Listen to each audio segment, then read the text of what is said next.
Hello students, आज geography में हम बात कर रहे हैं रिलीफ के बारे में। जी हाँ, रिलीफ से आप कोई फास्ट रिलीफ ना समझ लीजिएगा, कोई ऑइंटमेंट नहीं। उचावच के बारे में बात कर रहे हैं।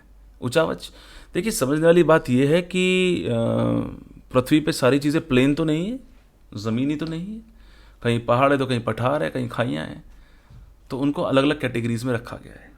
कहाँ रखा गया है समझिए। जो पहला ऑर्डर है रिलीफ का, उसमें आते हैं कॉन्टिनेंट्स, यानी कि महाद्वीप और महासागर, कॉन्टिनेंट एंड ओशंस। जो सेकंड ऑर्डर है उसमें उन्हें रखा गया जो कि एंडोजेनिक फोर्स से बने हैं, मतलब कि आंतरिक बल से बने हैं पृथ्वी के। भाई कॉन्टिनेंटल ड्रिफ्ट थ्योरी के बारे में मैंने आपको बताया पिछली क्लास में। तो जो टेक्टोनिक प्लेट्स का मूवमेंट हो रहा है उसकी वजह से अगर कुछ बन रहा है, मान लीजिए पहाड़ बन गए, पठार बन गए, तो उनको रखा गया सेकंड ऑर्डर रिलीफ में। और थर्ड ऑर्डर रिलीफ में आते हैं एक्सोजेनिक फोर्स से बने हुए रिफॉर्म्स। एक्सोजेनिक फोर्स भाई हवा से बन गए, या फिर जब नदी का पानी पहाड़ों से शुरू हुआ बहुत तेज़ी से आना तो अपने साथ वो मलबा लेके आया, उसकी वजह से कुछ बन गया, तो एक्सोजेनिक फोर्स हुई ना, तो उनको रखा गया थर्ड ऑर्डर रिलीफ में या फिर थर्ड कैटेगरी ऑफ उचावच।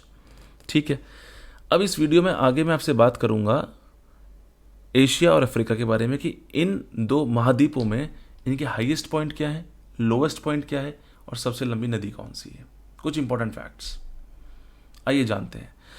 तो अगर हम बात कर रहे हैं एशिया के बारे में, तो एशिया में देश हैं 48। हालांकि एशिया दुनिया का सबसे बड़ा महाद्वीप है, पर यहाँ देशों की संख्या है 48।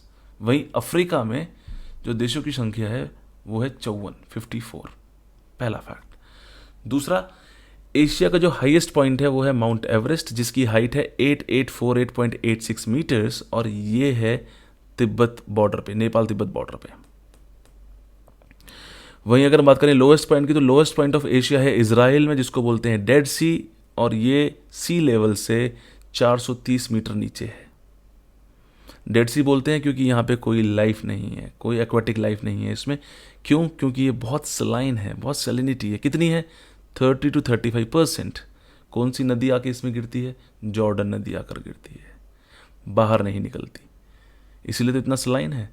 अगर नदी किसी लेक में आके गिर रही है और बाहर नहीं निकल रही, तो जो सेडिमेंट्स आते हैं उसकी वजह से सैलिनिटी बढ़ती चली जाती है। और यकीन मानिएगा, डेड सी में कोई डूबता भी नहीं है। Nobody can drown in Dead Sea. Clear है? इसके बाद करते हैं सबसे लंबी नदी।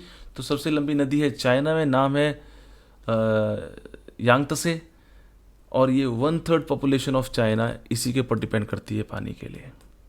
ये नदी पूरी की पूरी चाइना में बहती है। आगे बढ़ते हैं, बात करते हैं अफ्रीका के बारे में। तो अफ्रीका का हाईएस्ट पॉइंट है किलिमंजारो, और किलिमंजारो है तंजानिया में। और समझिएगा कि दुनिया का सबसे बड़ा सिंगल स्टैंडिंग माउंटेन की अगर बात की जाए तो वो किलिमंजारो है। सिंगल स्टैंडिंग, अकेले खड़ा हुआ। बोला जी माउंट एवरेस्ट, फिर माउंट एवरेस्ट श्रृंखला है, वो फोल्ड माउंटेन्स हैं, it's a series of mountains. लेकिन किलिमंजारो स्टैंडिंग है alone, alone standing mountain Kilimanjaro.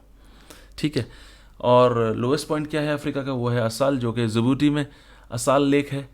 ठीक है, इसकी जो डेप्थ है वो है 230 मीटर नीचे है सी लेवल से।